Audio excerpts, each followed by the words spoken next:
Voyons maintenant comment se fait la gestion des groupes dans Nomad.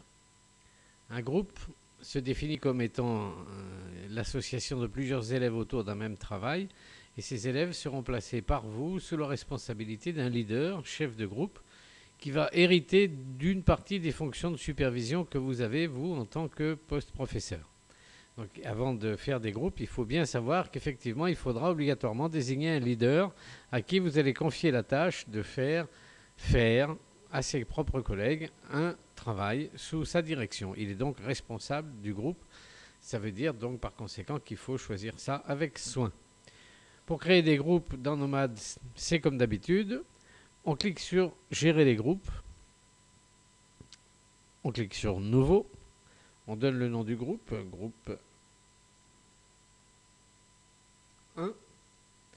Et on ajoute dans ce groupe tel ou tel élève. On les sélectionne avec CTRL-clic si on veut. Voilà, j'ai fait mon premier groupe.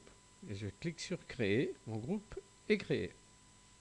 Bon, il n'y a rien d'extraordinaire. On peut en faire un deuxième. Groupe 2. Voilà. Ajouter. Ben, il ne me reste plus que 2 étudiants disponibles pour former un deuxième groupe. Voilà, j'ai fait mes 2 groupes, et ben je ferme. Maintenant, ben, il ne s'est pas passé grand-chose d'extraordinaire, c'est vrai. Je clique sur groupe de travail. Et là, je vais désigner dans le groupe 2 qui est le chef de groupe. Est-ce que c'est Paul ou est-ce que c'est Mère? Et quelles sont les fonctions que je vais lui donner? Quels sont les pouvoirs, en clair, oui c'est ça, quels sont les pouvoirs que je vais donner à cet élève? Est-ce que ça va être la supervision, la prise en main? Est-ce qu'il va travailler sur la machine de son collègue? Donc ici j'ai le choix. Alors par exemple, on pourrait dire qu'il va avoir les pouvoirs de supervision. Eh bien, à partir de ce moment-là, une fois que c'est fait, on aura ici une mise à jour toutes les 5 secondes et on aura un affichage dans la zone bleue de ce qui se passe sur l'écran du chef de groupe. Donc je lance le travail de groupe. Et donc j'aperçois le poste du chef du groupe. D'ailleurs, c'est indiqué ici, ce que nous voyons. Et à travers une petite fenêtre dans un coin de son écran, notre chef de groupe voit ce que fait son collègue, tout simplement. Pour arrêter le groupe, on arrête un seul groupe. On aurait pu arrêter tous les groupes et on peut supprimer les groupes. Bon. Le forum vocal.